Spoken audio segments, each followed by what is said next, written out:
Hi, I'm Mr. C. I teach AP Seminar and 9th grade history.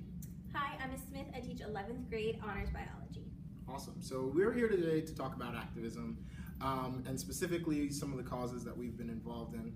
My activism story, I put that in quotes because I often shy away from the term activism. I feel like it's a big title and a big name, but I think that that's the whole point of this conversation, is really to demystify what it means to be an activist.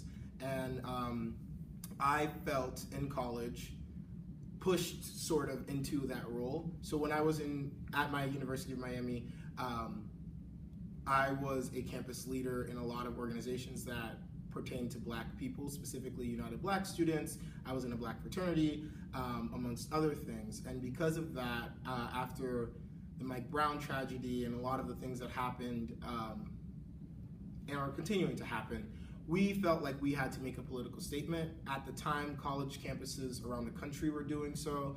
I remember talking to friends from Harvard to Ole Miss to small HBCUs in upstate Florida who were all meeting in professors' apartments and meeting in students' apartments and figuring out, okay, so what are we gonna do?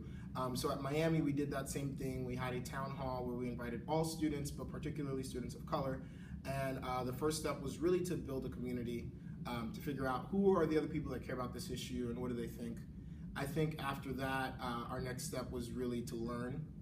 And I say learn not in the sense of like necessarily academic and having a test and quizzes and things like that, but I mean learn in the sense of just listening to other people's stories, listening to experiences, and really taking all that in. And because of that, we decided to hold a nonviolent protest on our campus. When we decided to have that nonviolent protest, at the time there was a social media service called Yik Yak, which allows you to post anonymous comments online to everyone in a certain geographic area. So at a college campus, you could imagine everyone's on Yik Yak reading what other people have to say. And as we were protesting literally for our lives, people were saying really hurtful comments, saying go back to Africa, calling us racial slurs. At one point there was a bomb threat on the campus center where we were all meeting and collectively chanting.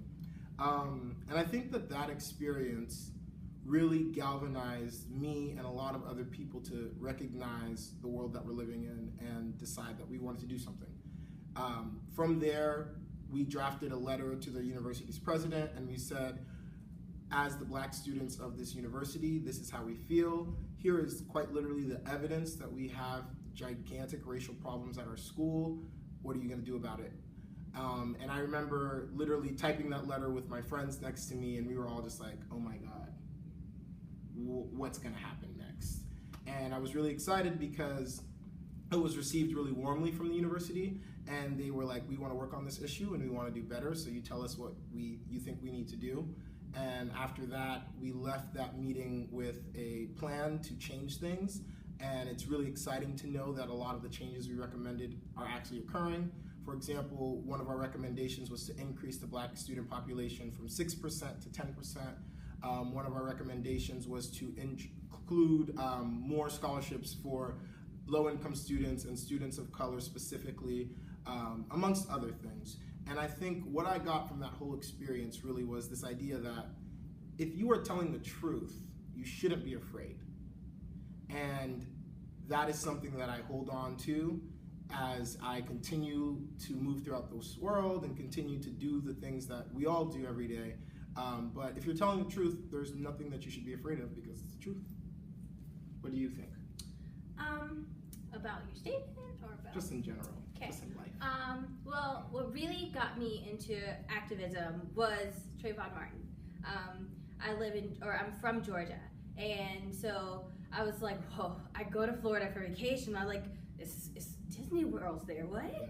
And so when I saw the trial and it was not guilty, I remember being at home and that sinking feeling, and I was like, no. That was the point where I was like, no. And that was before college, and so I went off to college, and I was like, I'm not gonna be quiet anymore. I'm tired of being complacent. I'm tired of not doing anything. How do I get involved? And there wasn't really a thing in my school to protest, rallies. So I started going on Twitter and like Facebook and trying to figure out where I could get involved. And there was interest meeting for It's Bigger Than You, which is the group that I joined that was a branch of BLM in Atlanta. And so we just met every week, and we talked about ways to support each other and to come together as a community, not just about like protests and rallies, but also what can we do to support each other? Like, how can we support Black-owned businesses? How can we support each other in day-to-day things? How can we try to dismantle this systematic and systemic racism that is so prevalent and so ingrained deeply into our community and our society, and like fight back that way as well? And I remember being at protests and rallies and all the community and we mourned together, we chanted together, we became a family, and that unity and that like togetherness, you really just get involved by just doing it. And I know it's like, oh, school, oh, life, oh, work, it's a lot, but you make time and you figure it out because it's so worth it. It's so worth it. It's so, it's just amazing. I still think of my IBTY family like fondly today. So yeah, we protested and we just did a lot of community things, and it was just great. It's great. So getting involved is awesome. Get involved. Get involved.